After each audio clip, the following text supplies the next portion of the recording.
विदेशों में हिंदी शिक्षण के अनुभव पे है।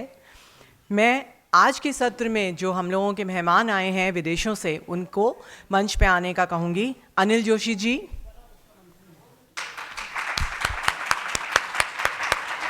राकेश दुबे जी इंग्लैंड से, प्रमोद शर्मा जी हंगरी से, ज्योति शर्मा मैडम स्विट्जरलैंड से, और हमारी आज की संचालिका डॉक्टर मुक्ति शर्मा भारत से।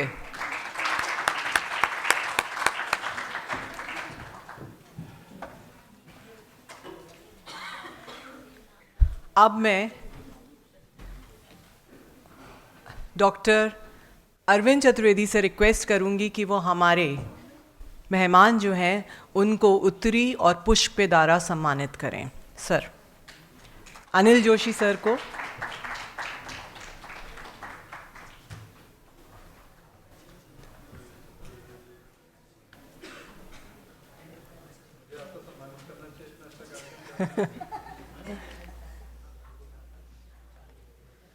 राकेश दुबे जी,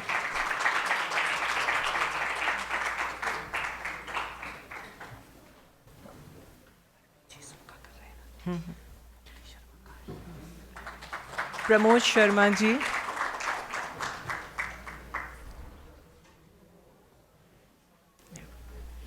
उधर प्रमोद शर्मा जी,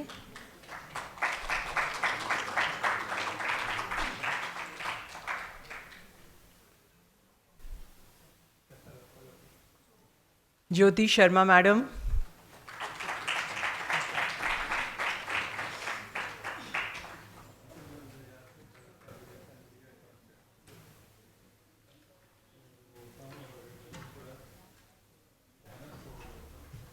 और हमारी संचालिका डॉक्टर मुक्ति शर्मा।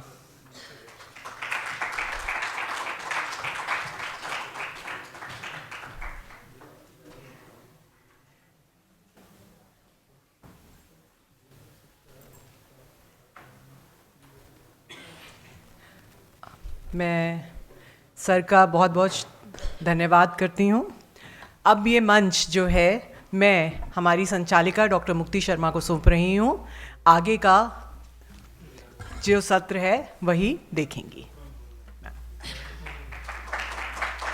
नमस्कार। दिल को सुकून मिलता है मुस्कुराने से, महफिल में रौनक आती है दोस्तों के आने से। ये हाँ दोस्तों, आज की महफिल सजी है साहित्यकारों की, शिक्षकों की। सभागार में उपस्थित सभी को मेरा नमन। और मंचासीन पूर्व उपाध्यक्ष केंद्रीय हिंदी संस्थान अनिल जोशी जी, आज श्रीमती ज्योति शर्मा जी, प्रमोद शर्मा जी, राकेश दुबे जी। नमस्कार सर, आप सबका बहुत बहुत स्वागत है। और जितने भी हमारे यहाँ पे सुनने वाले हैं उनको भी बड़ा बड़ा स्वागत। आज हम बात करेंगे विदेश में हिंदी शिक्षण के अनुभव पर। भारत के अलावा पाकिस्तान, श्रीलंका, मालदीव, सिंगापुर, थाईलैंड, चीन, Japan, Britain, Germany, Bhutan, Nepal, Bangladesh, Myanmar, Indonesia, New Zealand, दक्षिण अफ्रीका, मॉरिशस जैसे देशों में लोग हिंदी भाषा का इस्तेमाल करते हैं। कैम्ब्रिज यूनिवर्सिटी में ओ लेवल और ए लेवल के ऑनलाइन एग्ज़ाम लिए जाते हैं और प्रमाण पत्र दिए जाते हैं। चीन, कोरिया, बेल्जियम, हंगरी में भारत से भारतीय विद्वान वहाँ पढ़ाने के लिए जाते हैं। ऑक्सफोर्ड यूनिवर्सिटी में हिंदी पढ़ाई जाती है। हिंदी अध्यापन के भविष्य को लेकर केंद्रीय हिंदी संस्थान विदेशी बच्चों को शिक्षा देता है। विस्तार से अनिल जोशी जी इस पर रोशनी डालेंगे। ब्रिटेन में यूके हिंदी समिति एवं गुरुकुल द्वारा ऑनलाइन अध्यापन सक्रियता से हो रहा है। हाल ही में गुरुकुल ने ऑनलाइन कार्यक्रम का आयोजन किया जो तेजेंद्र शर्मा की अध्यक्षता में किया गया, जिसमें ब्रिटेन के प्रधानमंत्री की जीवन संगिनी अक्षिता मूर्ति जी ने भी उपस्थित रहीं। दोस्तों, आओ आज मुश्किलों को हराते हैं, चलो आज का दिन साहित्य की लो जगाते हैं। इसी के साथ मैं वक्तव्य के लिए बुलाना चाहूँगी ये युवा हिंदी लेखिका होने के साथ साथ शिवाजी कॉलेज में प्रोफेसर हैं। देश विदेशों की में इनकी प्रतिष्ठित पत्र पत्रिकाओं निरंतर शोध लेखन इनके प्रकाशित होते हैं। बहुत सी किताबें प्रकाशित हुई हैं। कुरुक्षेत्र विश्वविद्यालय में से जर्नलिज्म और मास कम्युनिकेशन में पीजी डिप्लोमा किया है अथवा विदेशी पुस्तकों का कोर एशिया भाषा में हिंदी अनुवाद जारी है। बिना बूंदों के बारिश का एहसास कैसे होगा, जुनून हो दिल में जिसके वो हताश कैसे होगा, कार्यक्रम के इस रंग का मिजाज कैसा है, बिना ताली के हमें ये एहसास कैसे होगा। जोरदार तालियों के साथ स्वागत कीजिए ज्योति शर्मा।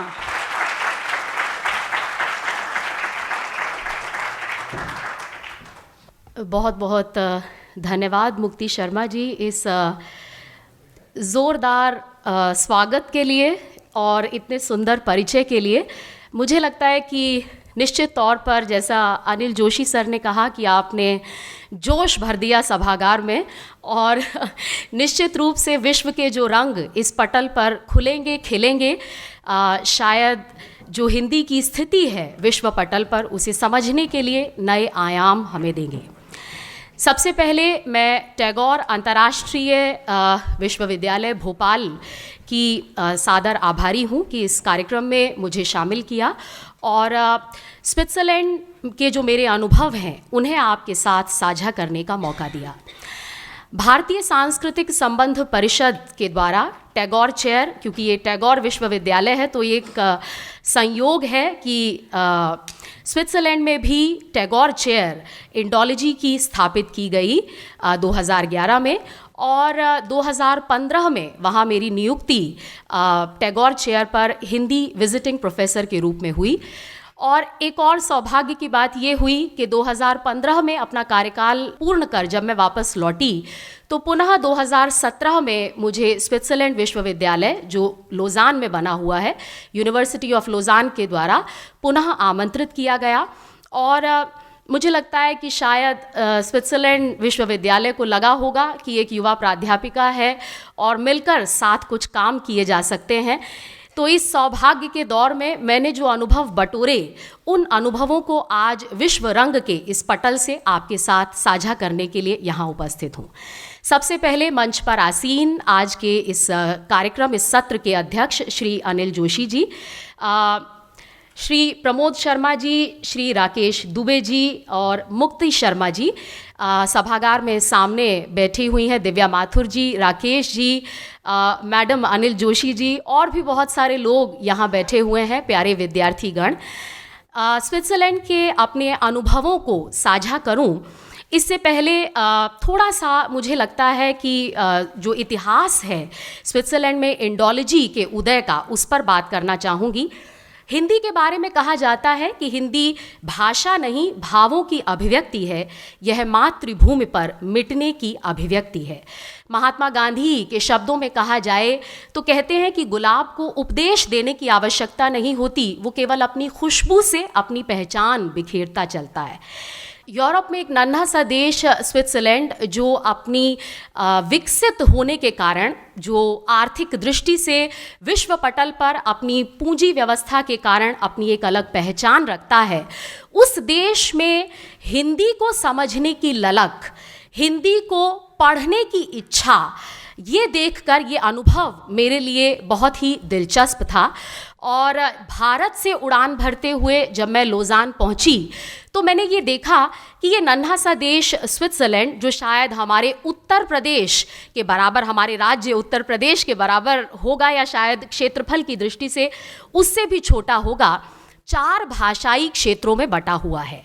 यहाँ हम देख सकते हैं कि ये फ्रांस, जर्मनी और इटली से घिरा हुआ है। और ये जो 3 सीमाएं हैं, इन 3 सीमाओं के अतिरिक्त यानी कि ये 3 भाषा क्षेत्र बनते हैं जहाँ पर फ्रेंच, जर्मन और इटालियन भाषाएं बोली जाती हैं। और इसके अलावा चौथी भाषा, एक पुरानी भाषा रोमांच, जो स्विट्ज़रलैंड में आज भी प्रयोग की जा रही है, वो भाषा क्षेत्र भी स्विट्ज़रलैंड को 4 भाषाई क्षेत्रों में बांटता है। इन 4 भाषाई क्षेत्रों से प्रत्येक क्षेत्र से विद्यार्थी लोजान विश्वविद्यालय में जो हिंदी का अध्यापन कार्य चल रहा है उसका हिस्सा बनने के लिए आते हैं। 1971 में लोसान विश्वविद्यालय में department of oriental language and culture department का उदय हुआ। हालांकि 1903 से संस्कृत वहाँ पढ़ाई जा रही थी, लेकिन हिंदी का अध्यापन 1971 के आसपास शुरू हुआ। जर्मन के एक स्कॉलर हैंस कैस्ट वहाँ पर संस्कृत पढ़ा रहे थे। 1968 में स्विस नेशनल साइंस फाउंडेशन के द्वारा प्रोफेसर जैकस मे और प्रोफेसर रेग्मे ने वहाँ बुद्धिस्ट चेयर का उदय किया। 1977 में भारत विद्या का अध्यापन पहली बार आरंभ हुआ, लेकिन ये भारत विद्या जिसमें हिंदी अंशतः पढ़ाई जाती थी, इस भारत विद्या में जो कि हिस्सा था department of oriental languages and culture का, उसमें हिंदी के अतिरिक्त संस्कृत, बुद्धिस्ट स्टडीज़ या जो दूसरे कल्चरल एस्पेक्ट्स हैं या जो इंडियन हिस्ट्री है, वो तमाम विषय हिस्सा रहते थे इस विभाग का। 2011 में पूर्णतः हिंदी को पाठ्यक्रम का हिस्सा बनाया गया। ये वो वर्ष था जब टैगोर चेयर को स्विट्जरलैंड में स्थापित किया गया। तत्कालीन राष्ट्रपति प्रतिभा देवी सिंह पाटिल जी के द्वारा 4 अक्टूबर 2011 को लोसान विश्वविद्यालय में रविंद्रनाथ टैगोर जी की प्रतिमा स्थापित की गई और इसी के साथ हिंदी का सफ़र लोसान में पूरी तरह से एक स्वतंत्र विषय के रूप में आरंभ हुआ। अब विद्यार्थी लोसान विश्वविद्यालय में जैसे संस्कृत चुना करते थे, बुद्धिस्ट स्टडीज़ चुना करते थे या दूसरे विषय चुना करते थे, हिंदी को भी मुख्य विषय के रूप में चुन सकते थे। हिंदी को पढ़ाने वाले प्राध्यापकों में professor Maya Burger, professor Nicola Pozza, doctor Danielle Feller और डॉक्टर फिलिप बॉकने मुख्य अध्यापक हैं, जिसमें से निकोला पोत्सा जी मुख्य अध्यापक हैं जो हिंदी के पाठ तैयार करते हैं। और क्योंकि लोसान फ्रेंच भाषी क्षेत्र में आता है, तो इसीलिए मूलतः जो विद्यार्थी हैं वो फ्रेंच को समझने वाले होते हैं और आमतौर पर जो पाठ तैयार किए जाते हैं वो पाठ फ्रेंच और हिंदी को मिलाकर तैयार किए जाते हैं, क्योंकि जो प्रारंभिक हिंदी की शिक्षा प्राप्त करने आया विद्यार्थी है वो सीधे तौर पर हिंदी को नहीं सीख सकता, तो फ्रेंच को माध्यम बनाया जाता है और प्रारंभिक जो हिंदी की शिक्षा है वो फ्रेंच के साथ मिलाकर पाठ तैयार करते हुए दी जाती है। जब हम भाषा कौशल की बात करते हैं, क्योंकि यहाँ आज हम ये कहा भी गया बार बार कि ये रंग महोत्सव जो ये मनाया जा रहा है टैगोर विश्वविद्यालय में, ये महोत्सव भाषा को केंद्र में रखकर मनाया जा रहा है। और कल जब उद्घाटन सत्र हो रहा था तो ये कहा जा रहा था कि जो भाषा कौशल के चरण हैं, जिसमें सुनना, बोलना, पढ़ना और लिखना, ये 4 मुख्य चरण हैं, पर इनमें से जो सुनना और बोलना है ये अत्यधिक महत्वपूर्ण है, क्योंकि भाषा का 75 नहीं, मैं कहूँगी 80% शायद बोलने और सुनने में ही पूर्ण होता है। बिल्कुल इसी तरह से जैसे हम कहते हैं कि दुनिया का अगर हम अध्ययन करें तो हम ये पाते हैं कि यहाँ पानी का प्रतिशत 75% है, क्योंकि पानी में प्रवाह है, और जो भूमि है वो शेष 25% रह जाती है। बिल्कुल इसी तरह जो वाचन है या जो श्रवण है, क्योंकि वो आसान है, वो कम समय में, जैसे अभी भी हम बातचीत ही कर रहे हैं, तो भाषा का अधिकतर प्रयोग हम वाचन में करते हैं, इसीलिए भाषा वाचन में अधिक चलती है और उसके बाद उसका कुछ अंशतः लेखन में आता है। इसीलिए जब भी हम कहीं भाषा सिखाने की बात करते हैं, हम भाषा कौशल की बात करते हैं, तो जो वाचन है वो बहुत महत्वपूर्ण हो जाता है। और लोसान विश्वविद्यालय में हिंदी पढ़ाते हुए मैंने भी वाचन के इस स्तर को बनाए रखने और इसके महत्व को स्थापित करने की कोशिश की। स्विट्जरलैंड में जो हिंदी का शिक्षण है वो मुख्यतः 3 स्तरों पर हो रहा है। पहला स्नातक स्तर BA बैचलर ऑफ आर्ट्स, स्नातकोत्तर मास्टर्स ऑफ आर्ट्स और विद्या वाचस्पति यानी PhD डॉक्टरेट की उपाधि। इसके अलावा ज्यूरिक के अंदर एक विश्वविद्यालय है जहां पर EPFL का एक हिस्सा है, जहां पर लोग पोस्ट डॉक के लिए भी जाते हैं, तो पोस्ट डॉक्टरल स्टडीज़ भी हो रही हैं, जो साउथ एशियन स्टडीज़ या हिंदी से जुड़े हुए जो लेखक हैं उन्हें आधार बनाकर की जा रही है। यहाँ पर हम देख सकते हैं कि लोसान विश्वविद्यालय में जिन वर्षों में मैं वहाँ उपस्थित थी, स्नातक में 15 विद्यार्थी थे, स्नातकोत्तर में विद्यार्थियों की संख्या 7 थी और 4 विद्यार्थी विद्या वाचस्पति यानी डॉक्टरेट की उपाधि के लिए शोध कर रहे थे, जिसमें नादिया कटोनी जी, फिलिप बॉकने जी, रोजीना पास्तोरे जी और फेलर डैनियल, ये 4 नाम हैं जो उस समय शोध कार्य में रत थे, जिसमें से नादिया कटोनी मध्यकाल पर ब्रज भाषा पर अपना कार्य कर रही थी। फिलिप बॉकने ने भाषा लिंग्विस्टिक्स को अपने शोध का आधार बनाया। रोजीना पास्तोरे ने भारतेंदु हरिश्चंद्र के नाटकों को अपने शोध कार्य का आधार क्षेत्र बनाया और फेलर डैनियल भी लिंग्विस्टिक्स के एरिया पर काम कर रहे थे। स्विट्जरलैंड में अगर हिंदी शिक्षण की संभावनाओं पर बात की जाए, क्योंकि मेरा विषय यहाँ पर यही है कि मैं स्विट्जरलैंड के अपने अनुभवों को साझा करते हुए जो संभावनाएं उस क्षेत्र में विकसित होती हैं और जो चुनौतियाँ हमारे सामने खड़ी होती हैं, उन दोनों को आपके सामने यहाँ रखना चाहती हूँ। तो स्विट्जरलैंड की कक्षाओं में पढ़ाते हुए जो संभावनाएं मुझे वहाँ लगीं, सबसे पहली संभावना की जो कक्षाएं हैं वो तकनीकी रूप से समृद्ध हैं। क्लासरूम स्मार्ट क्लासरूम्स हैं। वहाँ पर अगर आप कोई भी पाठ, कोई भी विषय, कोई साहित्यिक कहानी या कोई व्याकरण का विषय या कोई शब्दांश या कोई वाक्यांश आप पढ़ाना या समझाना चाहते हैं तो आप वहाँ YouTube का या किसी चित्र का या किसी वेबसाइट का सहारा लेते हुए आसानी से अपनी बात कह सकते हैं। यहाँ दिव्या माथुर जी बैठी हैं, अनिल शर्मा जी बैठे हैं, मेरी बात से सहमत होंगे कि निश्चित रूप से जब हम विदेशी कक्षाओं में पढ़ाते हैं तो विद्यार्थी हमसे ये उम्मीद करते हैं कि हम एक पावर पॉइंट प्रेजेंटेशन के साथ, पूरी तैयारी के साथ, उस विषय पर पूरी सामग्री के साथ कक्षा में उपस्थित हों। जब हम भारत में पढ़ा रहे होते हैं तो शायद कई बार हम अपनी बातें सिर्फ कहकर विद्यार्थियों से चिंतन मनन कर कर निकल जाते हैं कक्षा से बाहर, लेकिन जब हम विदेशी कक्षाओं में पढ़ा रहे होते हैं तो उन कक्षाओं का जो एक खांचा है या जो विद्यार्थियों की एक जो परिपाटी चली आ रही है, उस परिपाटी के तहत वो हमसे ये उम्मीद करते हैं कि जिस भी विषय को, चाहे वो विषय बेशक छोटा हो सकता है, संक्षिप्त हो सकता है, लेकिन उस विषय की गहराई में आपको उतरना होगा और परत दर परत उसे उकेरते हुए आपको खोलना होगा विद्यार्थी के आगे। वो आपसे सवाल पूछता है। अगर आपने वाक्य की संरचना पर कोई बात की, अगर आपने वाक्य के द्व्यर्थक होने पर कोई बात की, उसकी अभिव्यक्ति क्षमता पर कोई बात की, किसी कहानी या किसी उपन्यास के अंश को लेकर आप कोई बात कर रहे हैं, तो आपको शब्दशः विद्यार्थी के साथ उस विषय को खोलना होगा, साझा करना होगा। तो मुझे लगा कि तकनीकी रूप से भी कक्षाएं समृद्ध हैं और हमें आधार देती हैं कि हम अपनी बात को पूर्णतः उनके साथ साझा कर सकते हैं। दूसरी बड़ी संभावना, क्योंकि इच्छा शक्ति के बिना कुछ नहीं हो सकता, कहा भी जाता है कि जहाँ चाह वहाँ राह। अगर चाह ही नहीं होगी तो राहें अपने आप चाहे कितनी ही बनाते रहिए वो वहीं की वहीं धरी रह जाएंगी।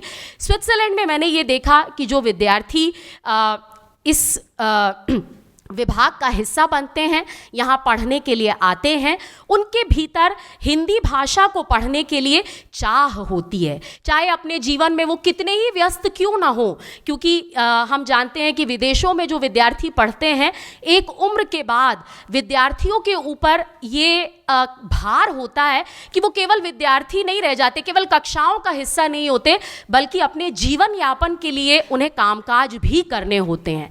तो कामकाज करते हुए वो अपनी पढ़ाई को भी देखते संभालते हैं और एक नई भाषा, एक नई संस्कृति को वो पढ़ रहे हैं, समझ रहे हैं, तो उनके ऊपर ये जिम्मेदारी होती है कि किस तरह से हम संतुलन बैठाएं। लेकिन यकीन मानिए कि मेरा ये अनुभव रहा, जब भी मैं क्लास में गई या जब भी मैंने कोई विषय क्लास समाप्त होने के बाद विद्यार्थियों से कहा कि आप इस पर काम करके आइएगा, या कोई वर्कशीट उनके साथ साझा की कि आप इसे तैयार करके आइएगा, तो अगले दिन अगर मैं पूछूंगी तो हर विद्यार्थी अपने विषय के साथ तैयार मिलेगा। कोई विद्यार्थी ये नहीं कहता कि जी मैं फला कारण से तैयारी नहीं कर पाया या इस वर्कशीट को नहीं कर पाया, तो एक्सक्यूजेस के लिए वहाँ कोई स्थान नहीं है। तो मुझे बड़ा अच्छा लगा, और जब मैंने उनसे पूछा कि आप कैसे ये संतुलन बैठाते हैं, क्योंकि युवा मन चंचल भी है, रोजगार भी उन्हें अपना जुटाना है, अपना जीवन यापन भी करना है, अपने जीवन को व्यवस्थित भी करना है, लेकिन उसके बावजूद कैसे जब कोई भी विषय उन्हें दिया जाता है तो पूरी तैयारी के साथ वो कक्षा में जैसे अध्यापक से चाहते हैं वैसे ही वो स्वयं भी उपस्थित होते थे। तीसरी बड़ी संभावना जो मुझे लगी वो है भारत और स्विट्जरलैंड के बीच जो द्विदेशीय संबंध हैं वो बहुत अच्छे हैं, क्योंकि हम सभी जानते हैं कि स्विट्जरलैंड के जिनीवा में यूनाइटेड नेशन ऑर्गेनाइजेशन का मुख्यालय है, और वहाँ पर जो हमारे एक राजदूत हैं वो उसका हिस्सा बनते हैं, और सदस्य है भारत इस ऑर्गेनाइजेशन का। इसके अलावा जिनीवा के अंदर हमारा चीफ ऑफ मिशन भी है, और साथ ही साथ बेर्न में जो उनकी राजधानी है वहाँ हमारी एम्बेसी है, हमारा राजदूतावास है। तो अच्छे संबंधों के साथ भारत और स्विट्जरलैंड आगे बढ़ रहे हैं, और मुझे लगता है कि जो भाषाई आधार है उसे भी कहीं ना कहीं एक प्रवाह मिलता है, इस अध्ययन अध्यापन को भी एक प्रवाह मिलता है इन विदेशीय अच्छे संबंधों के कारण। चौथी जो संभावना मुझे लगती है वो ये है कि भारत कर्मियों के स्विट्जरलैंड की ओर बढ़ते कदम। आज के समय में हम देखते हैं, जैसे मैंने वहाँ देखा स्विट्जरलैंड में कि EPFL वहाँ की एक यूनिवर्सिटी है जो लोसान के बगल में ही बनी हुई है, लोसान विश्वविद्यालय के साथ अटैच्ड है, साइंस की एक फैकल्टी है। इसके अलावा इस EPFL का जो एक और ब्रांच है वो ज्यूरिख के अंदर है, जिसे ZPFL के नाम से जाना जाता है, और इन दोनों ही ब्रांचेस के अंदर जो भारतीय शोधार्थी हैं या जो भारतीय प्राध्यापक हैं वो बड़ी संख्या में पढ़ा रहे हैं, और एक बड़ा समूह है EPFL भारतीयों का जो वहाँ पर काम कर रहा है, शोध कर रहे हैं, और वहाँ पर नौकरियाँ भी कुछ लोगों को मिली हैं, पोस्ट डॉक्टरल रिसर्च कर रहे हैं। इसके अलावा बहुत सारे रेस्टोरेंट्स में, बहुत सारे मॉल्स में वहाँ भारतीय काम कर रहे हैं, बहुत सारी कंपनीज जो इंडियन कंपनी है वो वहाँ पहुँच रही हैं, और तमाम जो कर्मचारी है, क्योंकि जाते के साथ कोई व्यक्ति फ्रेंच भाषा या जर्मन भाषा में पारंगत नहीं हो सकता, तो जो फ्रेंच और जर्मन भाषी है जब वो हिंदी सीख लेते हैं तो ये कंपनियां या ये विश्वविद्यालय द्विभाषीय के रूप में उन्हें नौकरी देते हैं, उन्हें नौकरी ऑफर करते हैं, और वहाँ पर वो हिंदी, फ्रेंच और जर्मन या इटालियन के बीच एक संबंध सेतु का काम करते हैं। तो वहाँ रोजगार की संभावनाएं भी उत्पन्न हो रही हैं जो विद्यार्थियों को आकर्षित कर रही हैं। इसके अतिरिक्त जो एक और संभावना मुझे लगी वो है भारतीय खान पान का प्रभाव। तो जो स्विस भोजन है बहुत ही कम नमक और मिर्च वाला है, हालांकि जो विदेश में रहने वाले लोग हैं वो कम नमक और मिर्च के आदी हो जाते हैं, लेकिन उसके बावजूद भी स्विट्जरलैंड के अंदर मैंने ये देखा कि वहाँ जो समोसे को लेकर बहुत क्रेज़ है। जब भी हमने कोई कार्यक्रम आयोजित किया और विद्यार्थियों से पूछा कि वो क्या चाहते हैं, क्या भारतीय व्यंजन रखा जाए, तो न केवल विद्यार्थियों की बल्कि शिक्षकों का भी एक ही स्वर था, और सबने कहा कि हम चाहते हैं कि जी पार्टी में समोसा ज़रूर होना चाहिए। तो मैंने कहा जब भारत के अंदर कोई पार्टी या कोई कार्यक्रम होता है और समोसा रख दिया जाए तो आजकल लोग डरते हैं, समोसे से बचते हैं कि फैट आ जाएगा, मोटे हो जाएंगे, लेकिन यहाँ समोसे को लेकर एक क्रेज़ है। वहाँ मैंने देखा कि लोजान के अंदर ही कई रेस्टोरेंट्स हैं जो समोसे बना रहे हैं, और समोसों का फ्रेंच वर्जन या स्विस वर्जन हो गया है। समोसे के अंदर चीज़ भरी होती है या समोसे के अंदर कुछ चाउमीन टाइप की भरी हुई होती है आलू की जगह। तो अलग अलग तरह, तो खान पान एक प्रभाव उन पर डाल रहा है, और इसलिए भी शायद जो रेसिपी है व्यंजनों की उन्हें साझा करने के लिए, या हो सकता है खान पान केवल एक रास्ता है, पेट केवल एक रास्ता है, लेकिन लेकिन जो मंजिल है वो भाषा और भारत की संस्कृति को जानने की ओर बनती चली जा रही है। इसके अलावा भारतीय फिल्मों का बहुत बड़ा प्रभाव है, जिसका जिक्र मैं आगे करूंगी। मुझे पर्ची मिल गई, इसलिए मैं थोड़ी शीघ्रता से अपनी बात कहती हूँ। और सबसे बड़ी और महत्वपूर्ण बात जो मुझे लगी, जो एक संभावना शिक्षण की वहाँ पैदा करती है, हिंदी शिक्षण की, वो है भारत की परिवार व्यवस्था। तो जो स्विट्जरलैंड के लोग हैं उनके लिए भारत की परिवार व्यवस्था, कि कैसे एक परिवार के अंदर इतने सारे लोग, इतनी सारी पीढ़ियां एक साथ रहती हैं, ये उनके लिए बहुत आश्चर्य का विषय है। कैसे आप शेयरिंग करते हो, बांटते कैसे हो चीज़ों को, कैसे केयरिंग करते हो, कैसे एक दूसरे का ध्यान रखते हो, ये चीज़ें उनके लिए एक अजूबे से कम नहीं। बहुत सारे लोग हैं जिन्होंने भारत में अपने मित्र बना लिए हैं, बहुत सारी लड़कियां हैं जिनके बॉयफ्रेंड बन गए हैं EPFL या ZPFL में जो भारतीय हैं, या किसी की गर्लफ्रेंड बन गई हैं, या किसी के मित्र हैं, उनसे बातचीत करने के लिए, उन्हें जानने के लिए, या कुछ परिवार हैं जिनका वो हिस्सा बन गए हैं, उनसे और ज़्यादा परिचित होने के लिए वो हिंदी सीखना चाहते हैं। हिंदी अध्ययन के लिए विद्यार्थी जो कारण देते हैं वो कारण यही है कि भारत को जानने की इच्छा है उनकी, भारत का जो अध्यात्म है इसके प्रति उनका रुझान है, क्योंकि उनके लिए ये एक बड़ा कहना चाहिए गोपनीय संसार है कि ये अध्यात्म क्या होता है, ये आध्यात्मिक शक्ति क्या है ये आध्यात्मिक शक्ति जो केंद्र बनी हुई है भारत का, उसे जान लेना चाहते हैं और इसीलिए हिंदी पढ़ना चाहते हैं। और भारत के जो सांस्कृतिक केंद्र हैं, चाहे वो वाराणसी हो, चाहे वो हरिद्वार हो या अयोध्या हो, वहाँ वो भ्रमण करते हुए देखे जा सकते हैं और भारत को जानने समझने के लिए हिंदी पढ़ना चाहते हैं। भारतीय योग को समझने की इच्छा उनके भीतर है।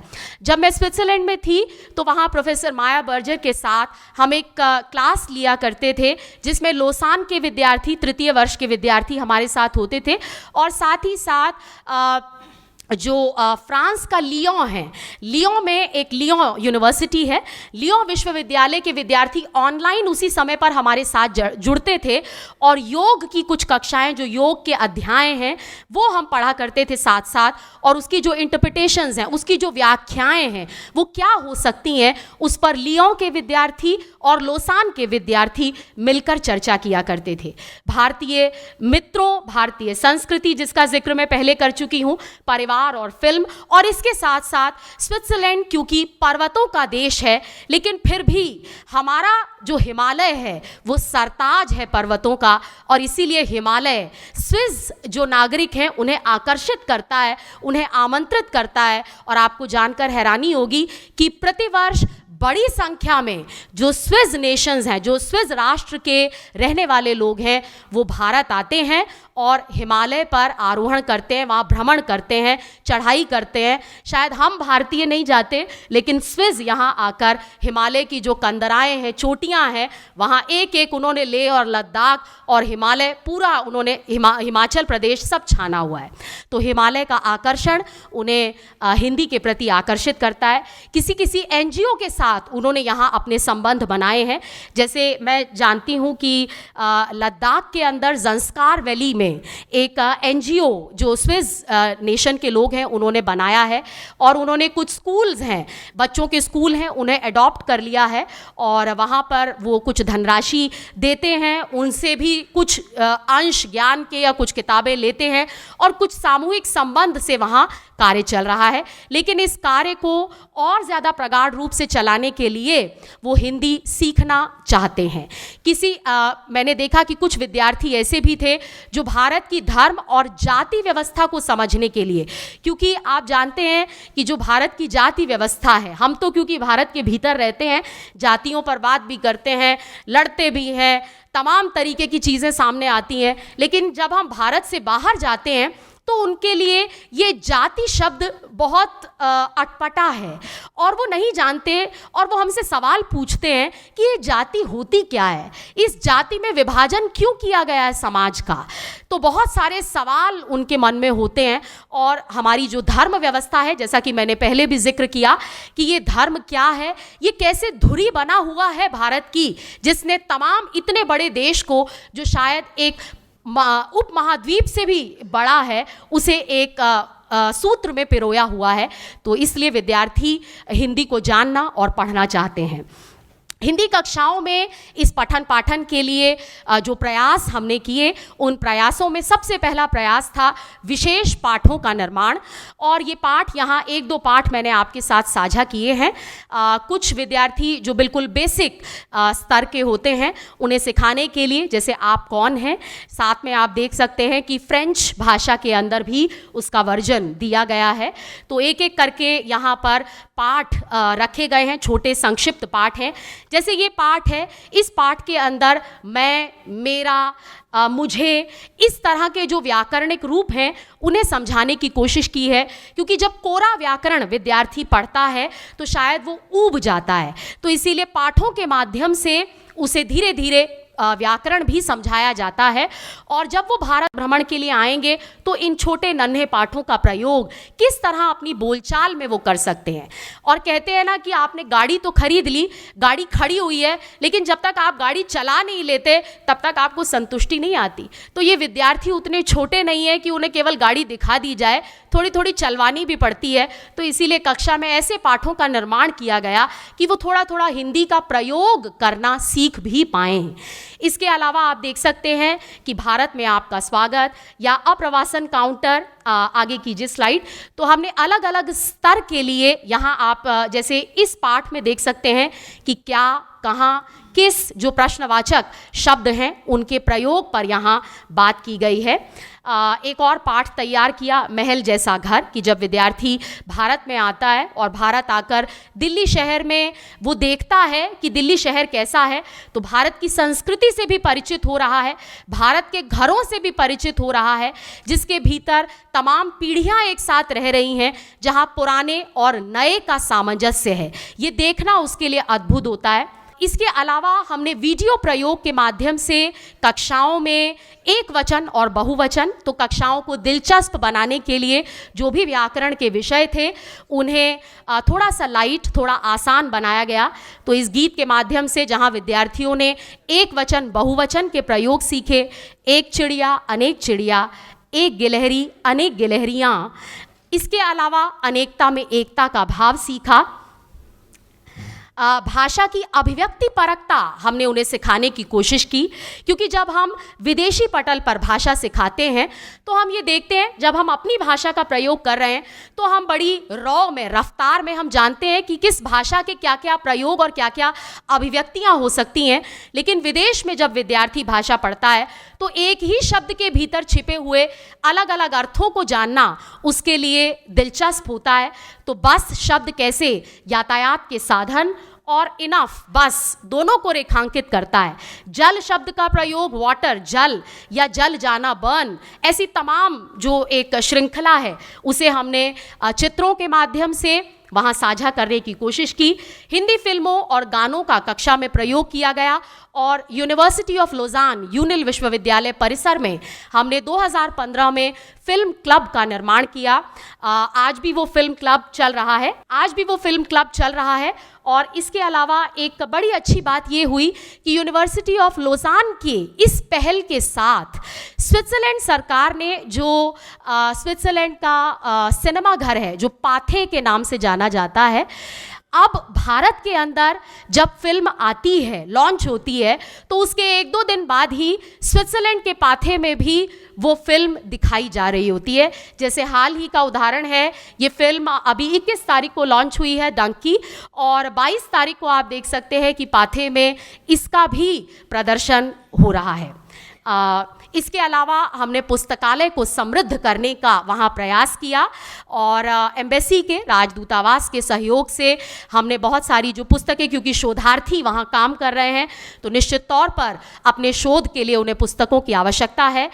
साथ ही साथ कई पब्लिक लेक्चर्स का आयोजन किया गया, जिसमें गांधी पर, फिल्मों पर, खान पान, त्योहार और पुस्तकों पर पब्लिक लेक्चर दिए गए। विद्यार्थियों के सेमिनार आयोजित किए गए, जहां विद्यार्थियों ने अपनी बात कही। अंतर्राष्ट्रीय सेमिनार ऑनलाइन और ऑफलाइन मोड में तैयार किए गए। अनुवाद कार्यशालाएं आयोजित की गई। बस मैं केवल 2 मिनट का समय और लूँगी और अपनी बात समाप्त कर रही हूँ कि हालांकि अनुवाद और भारत में भ्रमण जो उनके अध्ययन का हिस्सा है, केवल उसी का जिक्र है। ये हमने ऑडियो लैब और वहाँ पर हिंदी दिवस कार्यक्रम आयोजित किए। निष्कर्ष के तौर पर जो मुझे लगता है जो चुनौतियाँ हैं जो हमारे सामने खड़ी हुई हैं, सबसे बड़ी चुनौती है प्रामाणिक पाठ्य पुस्तकों के निर्माण की। दूसरी बड़ी चुनौती है प्रामाणिक पाठ्यक्रम के निर्माण की। और तीसरी बड़ी चुनौती है कि जो स्तर हैं वो निर्धारित नहीं है। जब हम देखते हैं कि दूसरी विदेशी भाषाएं पढ़ाई जा रही हैं, चाहे वो चाइनीज़ हो या जापानीज़, उनके स्तर, उनके लेवल डिसाइडेड हैं। जब मैं क्रोएशिया में गई तो वहाँ क्रोआतिकुम, जब मैंने जर्मन देखा तो गोएथे, या जब फ्रेंच भाषा को सीखने जाते हैं तो ऑलियो फ्रांसे।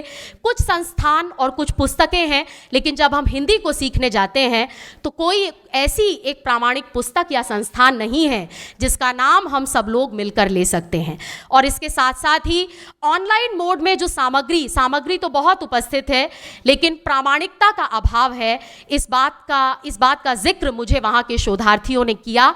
और ये तमाम सवाल जब पुर्तगाल की संगोष्ठी में मैं गई, वहाँ से लेकर इनाल्को और तमाम संगोष्ठियों में हो रही है, लेकिन उम्मीद है कि शायद इस संगोष्ठी के माध्यम से कोई मार्ग निकलेगा और हम एक पाठ्यक्रम बनाने में सफल होंगे। बहुत बहुत धन्यवाद आपकी पेशेंस के लिए और आपके समय के लिए। आभार।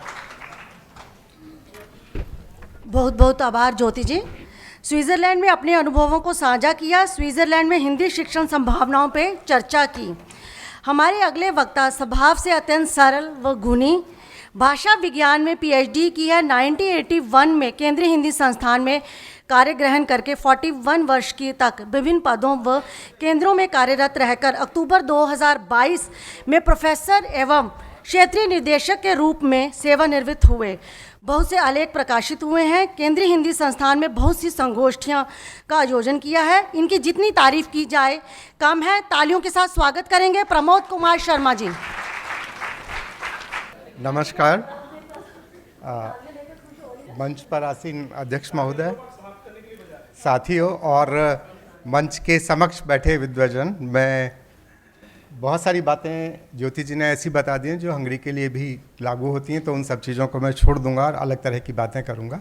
वो भी एक छोटा सा देश है, पर जैसे पहले भारत था कि थोड़ा गरीब था, तो वो यूरोप में जब मुझसे कोई पूछता था कि हंगरी आपको कैसा लगा, तो मैं एक बात उनसे कहता था कि मुझे लगता है कि यूरोप में भारत उठकर आ गया है। अगर यूरोप में भारत होता और भारतीय लोग जितनी जनसंख्या है उतने होते, तो वो बिल्कुल ऐसे ही व्यवहार करते जैसे कि हंगेरियन लोग यूरोप में रहकर करते हैं। तो ये एक जो कहते हैं कि एक नज़रिया जो बना हंगरी के बारे में, क्योंकि हम लोग जिस तरह से व्यवहार करते हैं कि भीड़ हो जाए तो कोई व्यवस्था नहीं, तो वहाँ भी ऐसा था। बाकी सब जगह यूरोप में व्यवस्था रखते होंगे, पर हंगरी में ऐसा होता है जैसे ही भीड़ बढ़ी या कुछ हुआ, वहाँ वही चीज़ें जैसी कि हम लोग करते हैं वो हो जाती थी। और हंगरी में जब मैं पहुंचा तो 2008 की बात है। 2008 में वैसी सुविधाएं जैसी कि स्विट्ज़रलैंड में बताई कि वहाँ पर कक्षाएं बहुत आधुनिक थीं और इस तरह का था। हंगरी में ऐसा नहीं था। वहाँ कक्षाएं बिल्कुल हमारी कक्षा जैसी, जिसमें कुछ भी नहीं था इस तरह। बस उसमें एक सुविधा थी कि आप कक्षा में पढ़ाते हुए चाय बनाकर पी सकते हैं, और छात्र भी पीते रहते थे और खाते रहते थे। एक बात, जैसे यहाँ गुरु का आदर किया जाता है, वहाँ गुरु का आदर करते थे, पर गुरु के साथ हमेशा ये रहता था कि मारिया जी जो हमारी वहाँ पर कहिए कि विभागाध्यक्ष थी उस समय, उन्होंने ऐसी व्यवस्था बना रखी थी कि सभी लोग गुरुजी कहते थे। और जैसे ही कोई नाम, क्योंकि आपस में वो एक दूसरे का नाम लेते हैं, अपने माता पिता का भी नाम लेते हैं, जैसे ही कोई नाम लेता था तो कहते हैं नहीं प्रमोद नहीं, प्रमोद जी नहीं, गुरुजी कहिए। तो ये चीज़ें थी। सबसे पहला दिन मेरा कहिए कि बहुत अच्छा बीता। जैसे ही क्योंकि मैं वहाँ जो पढ़ाया गया या जो मेरी समस्याएं हुई, थोड़ी सी उनकी चर्चा करता हूँ, क्योंकि कैसे पढ़ाना है और ये सब सारी चीज़ें बहुत विस्तार से लगभग 40 मिनट में ज्योति जी ने बता दी हैं। हंगरी में 3 तरह की कक्षाएं थी वहाँ पर, एक बीए थी, एक एमए थी और एक हंगेरियन दूतावास की कक्षाएं चलती थी। तो मैंने बीए, एमए और दूतावास की कक्षाओं में सिर्फ विशेष व्याख्यान दिया, एमए और बीए के छात्रों को पढ़ाया। और वहाँ जो विषय पढ़ाया जाता था तो मारिया जी ग्रामर वो खुद पढ़ाती थी और उसको हंगेरियन माध्यम से पढ़ाती थी, ग्रामर ट्रांसलेशन मेथड से, जो पर उनके छात्र काफ़ी प्रबुद्ध हो जाते थे। मैं सिर्फ उनको कौशल सिखाता था और कौशल सिखाने के लिए सिर्फ मैं खुद था या कभी कभी लैपटॉप मेरे पास होता था जिससे मैं फिल्में आदि दिखाता था, कुछ फिल्में आदि दिखाता था। इस तरह की चीज़ें मैंने उनको की। और वहाँ मैंने ऐसे विषय जो संभव नहीं था पढ़ाना, जैसे कि मैंने अनुवाद उनको करना और पढ़ना सिखाया। और अनुवाद मैं हंगेरियन नहीं जानता, फिर भी मैंने उनको हिंदी से हंगेरियन में और हंगेरियन से हिंदी में अनुवाद करने की तरीका सिखाया कि कैसे कर सकते हैं। उनकी रुचि जो होती है सबकी, वो भारतीय संस्कृति जानना चाहते हैं। वे लोग भारतीय संस्कृति को जानना, बहुत सारी बातें बताएं कि भारतीय संस्कृति को जानना चाहते हैं। और सबसे मुख्य उद्देश्य जब मैं पहुंचा था तब उनका ये था कि हमें शायद नौकरी मिल जाएगी दूतावास में या हिंदी से जुड़ी हुई संस्थाओं में, या इसके अलावा वे सोचते थे कि हम अगर हिंदी सीख लेते हैं तो जो भारतीय लोग हंगरी में आते हैं उनको पर्यटन की जानकारी दे सकते हैं, या जो लोग यहाँ से जाते हैं उनको लेकर जा सकते हैं और जो वहाँ पर गाइड बताएगा उन चीज़ों को हम अनुदित करके उनको समझा सकते हैं। वहाँ जिस दौरान मैं था, भारतीय फिल्में धीरे धीरे बहुत लोकप्रिय होती जा रही थीं और उसमें उन लोगों को एक और काम मिलने लगा था, वो था शीर्षक लिखने का। तो वो अनुवाद करते थे और वो अनुवाद हंगेरियन में अपनी भाषा में, जैसे फिल्म चलती थी तो उन डायलॉग जो हैं आप स्क्रीन पर जो देख रहे हैं वो तो हिंदी में ही आ रहे हैं, पर उन लोगों को एक मशीन दे दी जाती थी जिसमें वो कान लगाते थे और सुनते थे, तो उनको वो चीज़ें हंगेरियन में सुनाई देती थी। वो काम वहाँ के लोग करते थे। इसी तरह से जो भारत से जुड़े हुए संग्रहालय हैं, उन संग्रहालयों में काफ़ी काम मिल जाता है उनको, तो वो इस तरह की हिंदी सीखना चाहते हैं। और हिंदी से ज़्यादा उस समय तक की जो रुचि थी वो संस्कृत में थी। और जैसे जैसे उस समय एक समस्या और थी, पता नहीं स्विट्ज़रलैंड में थी या नहीं, तब तक हंगरी यूरोपियन संघ का सदस्य नहीं बना था, तो वे लोग अंग्रेज़ी बहुत कम बोलते थे। पर चूँकि मेरा अंग्रेज़ी नहीं जानते थे और मैं हिंदी संस्थान में जिसकी चर्चा की गई है अभी, वहाँ पर लगभग 30 साल तक हिंदी पढ़ाता रहा हूँ विदेशियों को ही, तो मुझे इस तरह से हंगेरियन लोगों को हिंदी भाषा में हिंदी पढ़ाने में कोई समस्या नहीं हुई। जबकि मारिया जी खुद वहाँ पर वो पढ़ा रही थी व्याकरण। एक बार उन्होंने कहा कि भाई व्याकरण मैं आज नहीं आऊँगी तो आप पढ़ा दीजिए। तो मैंने कहा ठीक है, मैं हिंदी में इनको व्याकरण पढ़ाने की कोशिश करता हूँ। मैंने उनको पढ़ाया हिंदी में, तो उन छात्रों की समझ में आया और उन्होंने मारिया जी से कहा कि अब हम व्याकरण भी प्रमोद जी से पढ़ना चाहते हैं, अगर ये हिंदी में हमें पढ़ा सकते हैं। इसी तरह से मैं अपने कुछ छात्रों की चर्चा करना चाहूँगा जो उनके प्रति मेरे अनुभव रहे। तो उनमें से 3 छात्रों की मैं चर्चा करूँगा। एक शागी पेतर हैं, आजकल वे उस विभाग के सदस्य बन चुके हैं, वहाँ अध्यापन कर रहे हैं। जब वो पहले दिन मेरे पास आए थे तो हिंदी का एक शब्द नहीं जानते थे, और जब दूसरी बार भारत आए, भारत से वापस गए और मेरी विदा का समय था जनवरी 2011 में, जब मैं वापस आया तो उन्होंने एक कागज़ मुझे दिया, एक लिफाफे में बंद करके। तो मैंने पूछा क्या है शागी, कि ये आपके लिए एक उपहार है। मैंने कहा क्या है, कि सर आप खोल कर देखिए। मैंने खोल कर देखा तो वो शागी पेतर का सबसे पहला अभ्यास था जो उन्होंने लिख कर के मुझे दिया था देवनागरी लिपि में, और जिसमें मैंने करेक्शन कर रखी थी कि ये देखिए। और अब वो ऐसे थे कि वो हिंदी में मुझसे चर्चा करते थे। गबन और गोदान जब मैं उनको पढ़ा रहा था तो आपस में हम लोग बिल्कुल बातचीत करते थे। दूसरी बात, वहाँ के जो छात्र हैं वो ये चाहते हैं कि उनको जो रचना है उसका सिर्फ अर्थ बताया जाए। ये ना बताया जाए कि व्याख्या जो की जाती है कि समाजवादी ढंग से व्याख्या कीजिए या कीजिए, वो कहते हैं वो काम हमारा है, हम अपने आप करेंगे, हमें सिर्फ आप इसका अर्थ बताइए। इसी तरह से वहाँ पर बहुत समस्या ये थी कि भाई हिंदी के जो प्रारंभिक रूप हैं उनको समझने में उन लोगों को कठिनाई होती थी, और मेरी मातृभाषा ब्रज होने के नाते मैंने इस बात को देखा। तो मैंने उनको बताया कि ये पुरानी हिंदी जो आपको सिखाई जा रही है, अगर आप एक बार सीख जाएंगे तो आप जो ज्ञान की बातें हैं वो आपको उस साहित्य में, या अध्यात्म की बातें उस साहित्य में ज़्यादा मिलेगी।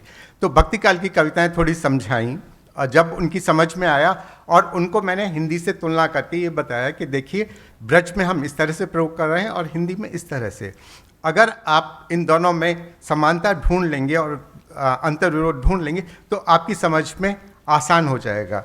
कविता पढ़ाने के लिए सबसे पहला काम मैंने उनसे कहा कि आप ये कीजिए कि जो कविता आप पंक्ति पढ़ते हैं उस पंक्ति को ये सोचिए कि अगर गद्य में कहा जाता या लिखा जाता तो ये कैसे होती।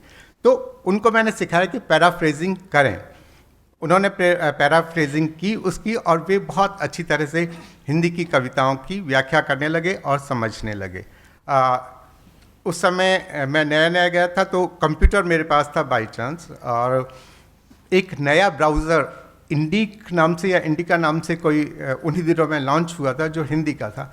मैंने सारे छात्रों को लैपटॉप पर और उनके जो कंप्यूटर्स थे उन पर वो ब्राउज़र के माध्यम से ब्राउज़ करना हिंदी में सिखाया, और उसका परिणाम ये निकला कि जब मैं भारत वापस आ गया तो भारत वापस आने के बाद भी उन लोगों ने मुझे बताया कि वे अभी उसी के माध्यम से सर्च करते हैं भारतीय चीज़ों के बारे में। अब काफ़ी समय हो चुका है तो इसलिए उसकी जानकारी नहीं है।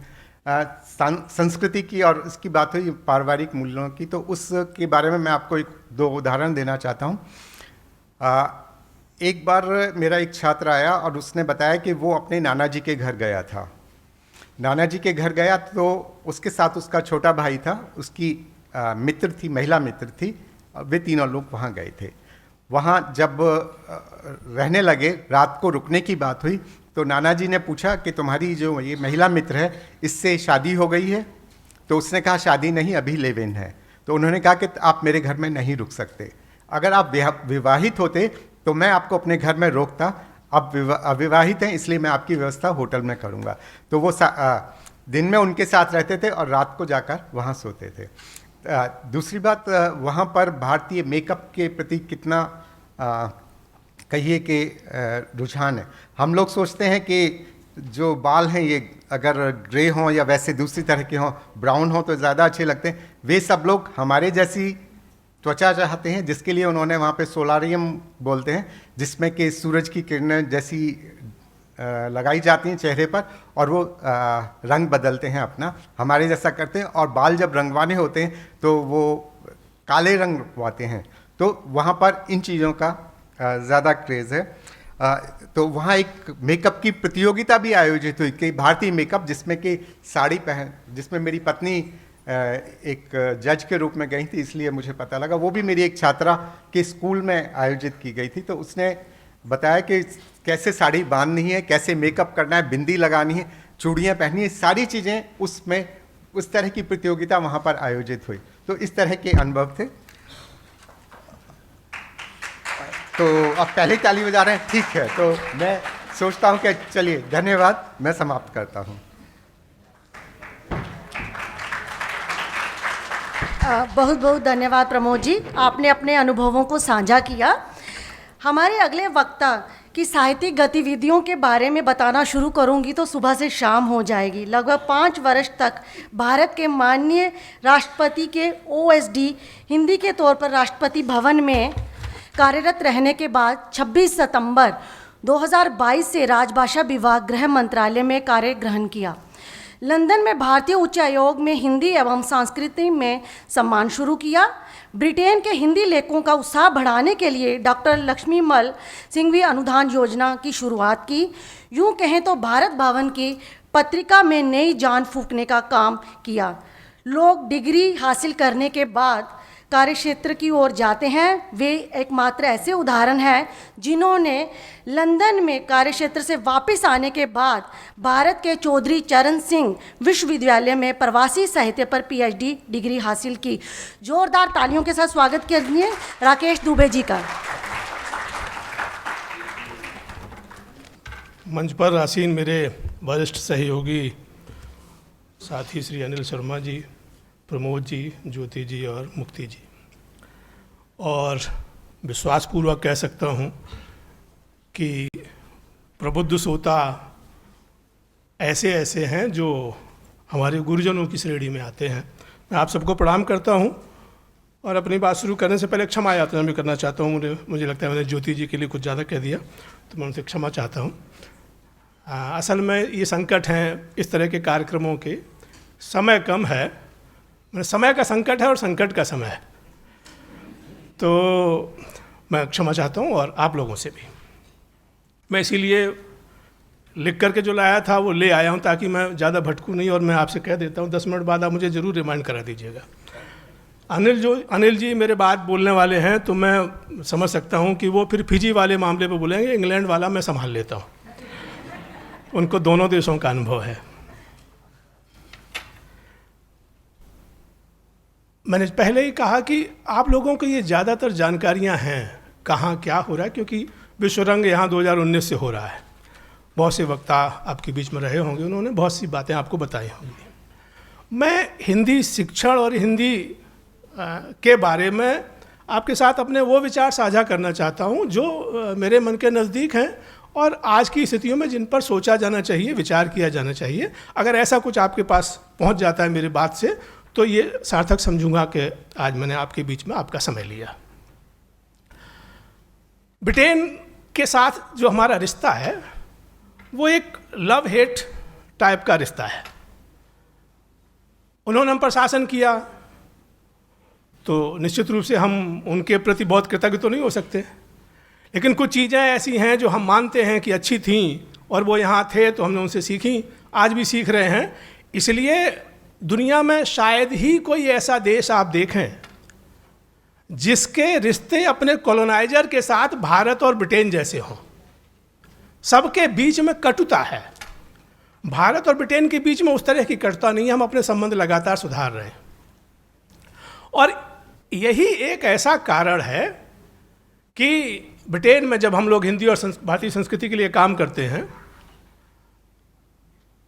और अनिल जी मेरे से पहले ब्रिटेन में थे, उन्होंने जो रास्ता इस क्षेत्र के लिए तय किया उसे आगे बढ़ाते हुए जो कुछ सूरतें यहाँ मौजूद हैं, दिव्या जी हैं, सरोज जी, अनिल जी की धर्मपत्नी भी मौजूद हैं। मैं जानता हूँ ये दोनों लोग हिंदी से जुड़े सभी कार्यक्रमों में शामिल रहते थे, और ये इसलिए रहते थे क्योंकि वहाँ के लोगों में, चाहे वो प्रवासी भारतीय हों या वहाँ के नागरिक हों, अपने संस्कृति के बारे में और भाषा के बारे में जो सजग चेतना है उसे देख करके हम सब लोगों का हौसला बढ़ता था। हम लोग चाहते थे कि हम कुछ करें। ऐसे बहुत सारे काम किए गए, वो अलग अलग प्रकाशनों के माध्यम से, बातों के माध्यम से आपके सामने आते रहे होंगे। मैं केवल 2-3 चित्र आपके सामने रखता हूँ। कहा जाता है भारतीय लोग बड़े बड़े काम करते हैं, हम बड़ी जनसंख्या वाले देश हैं, विशाल भूभाग वाले देश हैं, काम भी बड़े करते हैं। हमारे यहाँ से एक शिक्षक गए थे इंग्लैंड, बड़े सुदर्शन, बड़े लंबे ऊंचे कद के, उनका नाम था मुंशी अब्दुल करीम। आगरा से गए थे वो, और उन्होंने जाकर के और जो काम किए वो किए। उन्होंने सबसे बढ़िया काम ये किया कि ब्रिटेन की महारानी को हिंदी सिखा दी।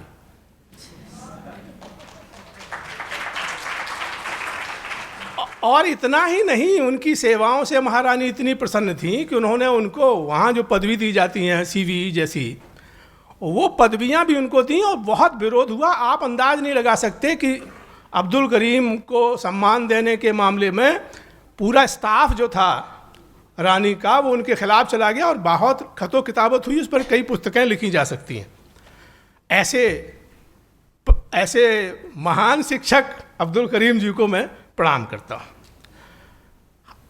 सभी देशों में जब आप भाषा के स्तर पर सोचें, हिंदुस्तान में भी हिंदी फिल्मों का जिस तरह से प्रसार है, ब्रिटेन में भी जो हिंदी के प्रसार के पहले साधन इस्तेमाल किए गए और जहाँ से हौसला मिला लोगों को, वो वहाँ का रेडियो और वहाँ के टेलीविज़न थे।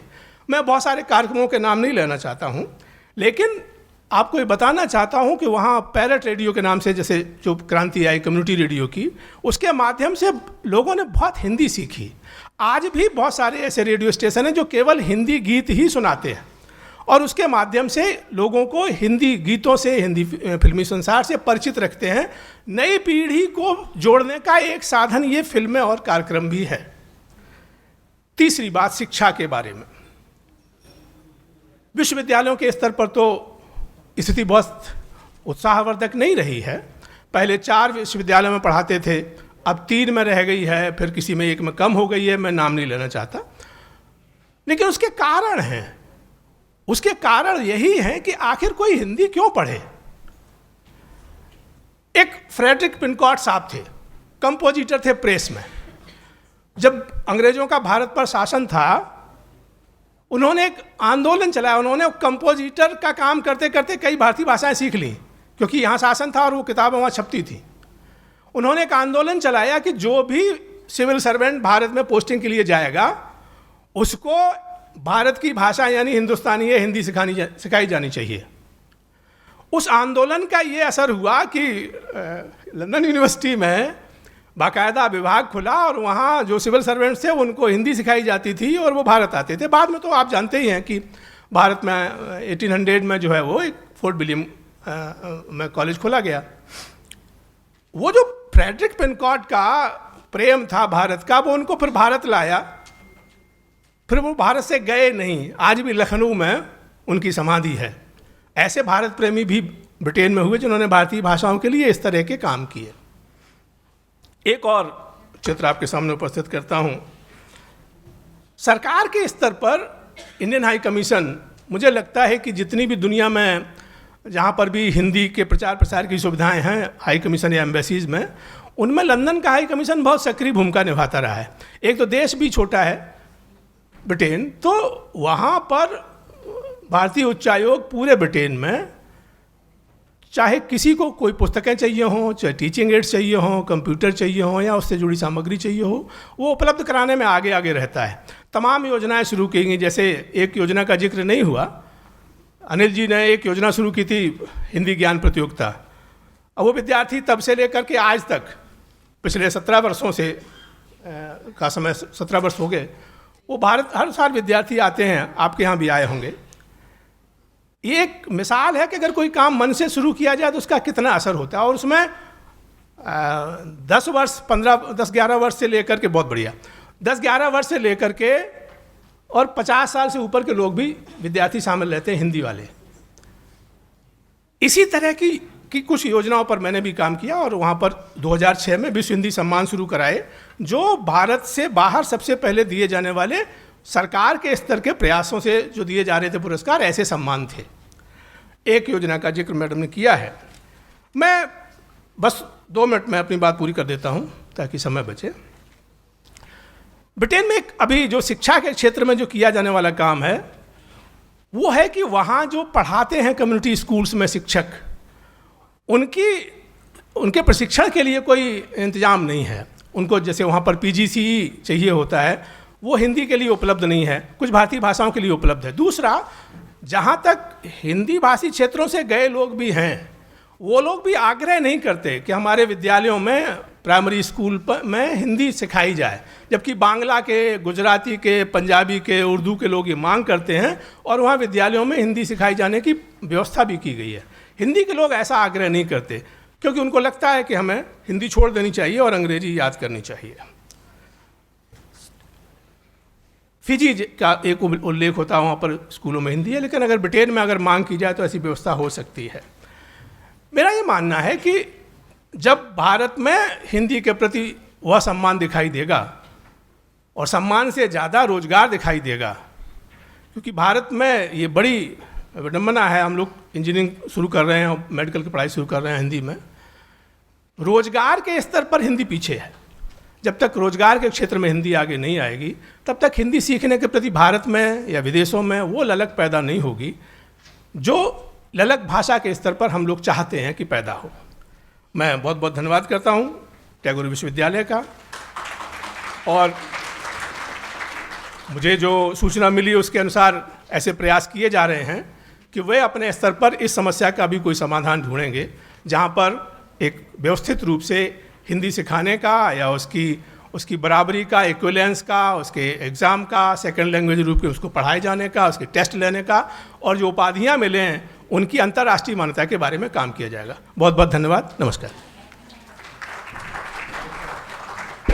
बहुत बहुत आभार राकेश दुबे जी, ब्रिटेन में अपने अनुभवों को साझा करने के लिए। अब मैं अध्यक्षीय वक्तव्य के लिए अनिल जोशी जी को आग्रह करती हूँ, वे मंच पर आएँ। अनिल जोशी जी किसी परिचय के मोहताज नहीं हैं, हिंदी साहित्य में उनका बहुत बड़ा योगदान है। अनिल जी जितनी अच्छी कविता सुनाते हैं उससे भी बढ़िया इंसान हैं। अनिल जी की जितनी प्रशंसा की जाए वे कम है।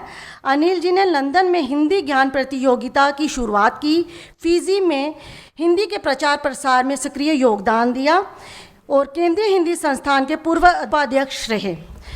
आप आए तो बहारों ने लुटाई खुशबू, फूल तो फूल कांटों से भी आई खुशबू।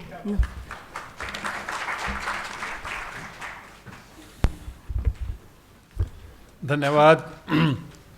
कश्मीर के इंटीरियर से पधारे मुक्ति जी,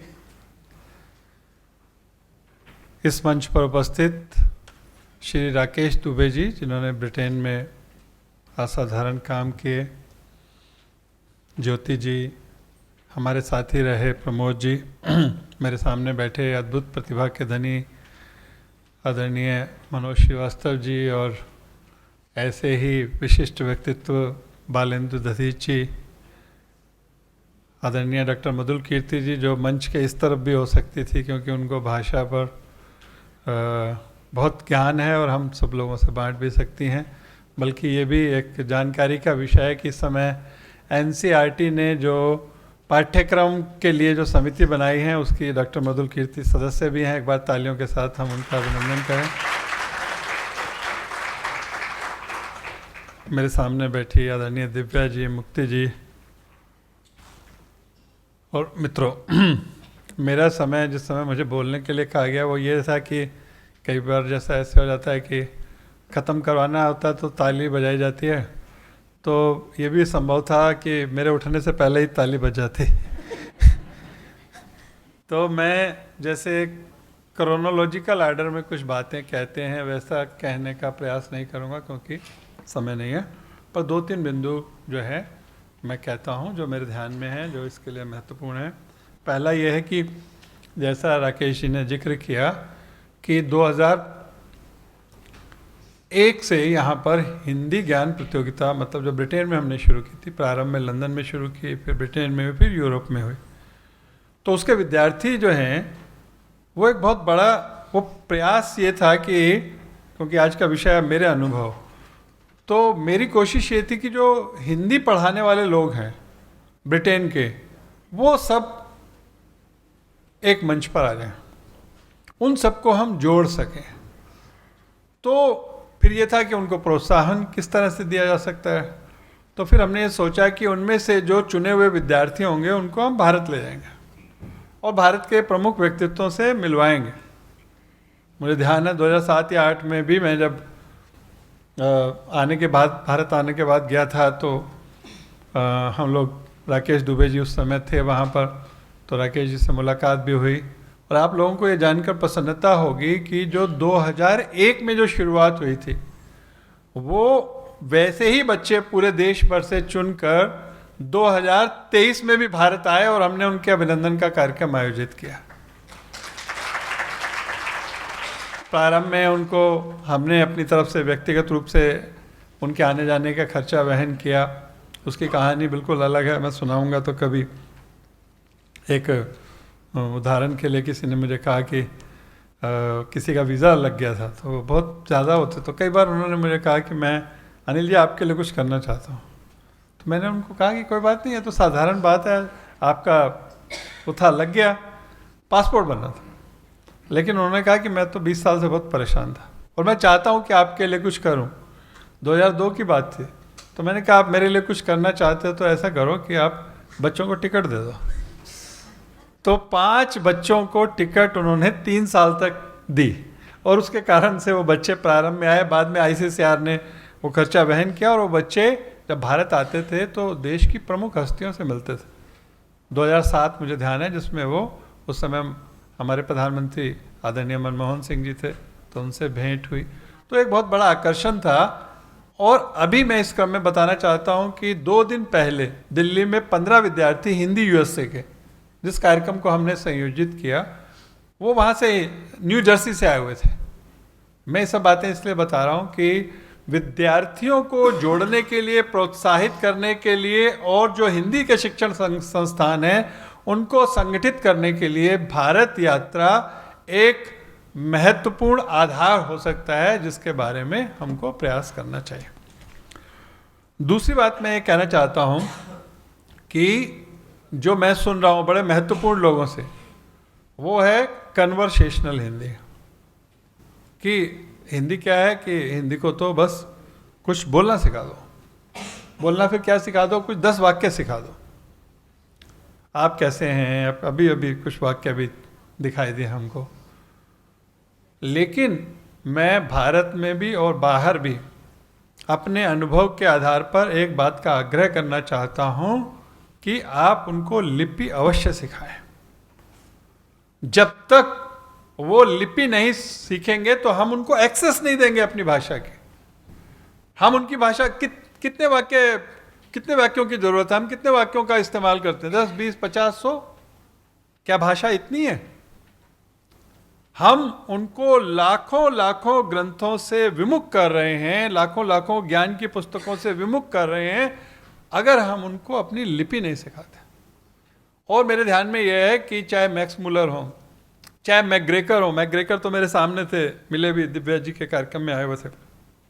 उनको 1983 के कार्यक्रम में विश्व हिंदी सम्मेलन में मुख्य अतिथि थे। He could not speak Hindi, वो हिंदी बोल नहीं पाते थे, पर हिंदी के लिए सबसे महत्वपूर्ण पुस्तक, हिंदी से अंग्रेजी और अंग्रेजी से हिंदी की डिक्शनरी उन्होंने लिखी थी। इसलिए कन्वर्सेशनल हिंदी मेरी नज़र में खतरा भी है। हमको लिपि की ओर, महत्वपूर्ण जो हमारी लिपि जो जा रही है उसकी ओर ध्यान देना चाहिए, और बच्चों को वो खिड़की देनी चाहिए जिससे वो भारत को, भारत की भाषाओं को, भारत की सांस्कृतिक विरासत को समझ सके। और तीसरी और अंतिम बात मैं ये कहना चाहता हूँ, वो उसका उल्लेख ज्योति जी ने किया भी और प्रमोद जी ने भी किया शायद, वो है ऑनलाइन शिक्षण। देखिए, जहाँ पर जो कम्युनिटी शिक्षण है, सामुदायिक शिक्षण है, उसकी सीमाएं।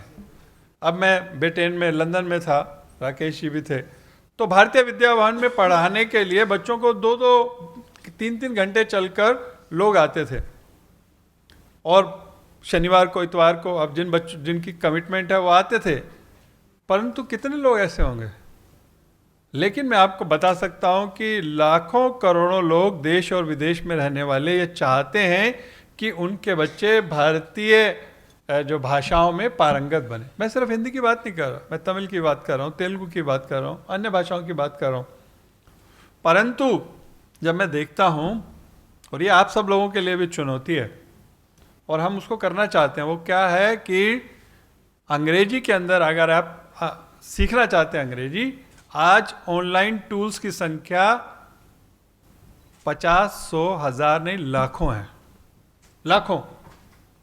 और जब हम हिंदी की बात करते हैं तो ना वो लाखों हैं, ना हजारों हैं, ना 100 है, ना 50 है, एक भी नहीं है। 70-80 करोड़ की भाषा और उसके पास कोई ऑनलाइन टूल नहीं है। अगर आप मेरे पास कोई आ जाए और ये कहे कि मैं अपने बच्चे को, मेरे को ध्यान ही, आज सुबह रामा तक्षक जी की पत्नी का उदाहरण दे रहे थे, संतोष चौबे जी, वो 2 साल पहले मेरे पास आई और उसने कहा कि मैं ऑनलाइन जो है हिंदी शिक्षण करना चाहती हूँ। आप मुझे बताइए, आप बताइए मैं उनको क्या बताऊँ। हम लोगों को अगर विदेशों में हिंदी शिक्षण करना है, अहिंदी भाषी क्षेत्रों में हिंदी शिक्षण करना है, तो सबसे महत्वपूर्ण बात यह है कि हम ऑनलाइन शिक्षण के ऊपर ध्यान दें। अब समय टेक्नोलॉजी का है। अगर हम इस टेक्नोलॉजी को अडॉप्ट नहीं करेंगे, इस टेक्नोलॉजी को सीखेंगे नहीं, आत्मसात नहीं करेंगे, तो मैं समझता हूँ कि शायद अपनी भाषाओं का भविष्य हिंदीतर क्षेत्रों में, हिंदी क्षेत्रों में भी हमारे बच्चे भी, बहुत सारे बच्चे हैं जो कि शायद अगर ऑनलाइन शिक्षण होगा तभी पढ़ सकते हैं, और ऑनलाइन के माध्यम से वो अपनी, अगर किसी स्तर तक उन्होंने पढ़ी भी है तो उसको आगे ले जा सकते हैं अपनी शिक्षा को। तो तीसरी बात है ऑनलाइन शिक्षण। मैं समझता हूँ ये 3 बिंदु जो हैं, अगर हम उस पर ध्यान देंगे तो हम अपनी भाषा को देश में नहीं विदेशों में भी आगे बढ़ा सकेंगे। धन्यवाद। बहुत बहुत आभार, धन्यवाद सर। आपके पास ज्ञान का भंडार है।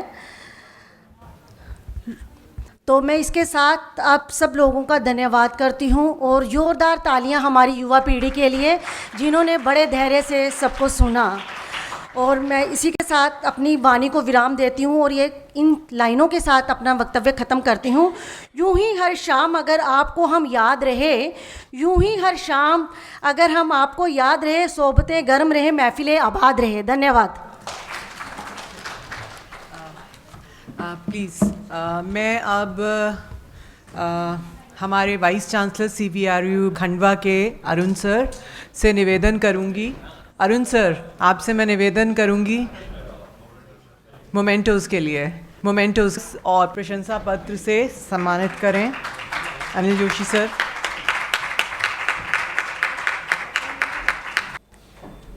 मैं अरुण सर से रिक्वेस्ट करूंगी कि राकेश दुबे सर को टैगोर के बस से और प्रशंसा पत्र से सम्मानित करें।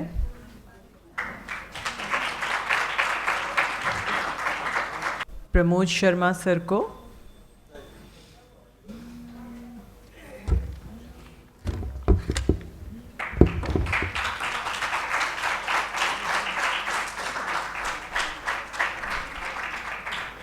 ज्योति शर्मा मैडम को,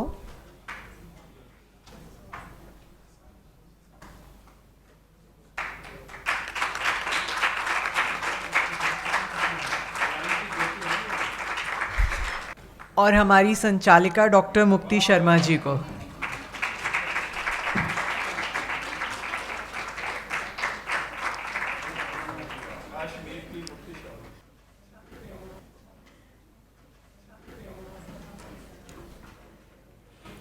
मैं सभी मेहमानों का धन्यवाद देती हूँ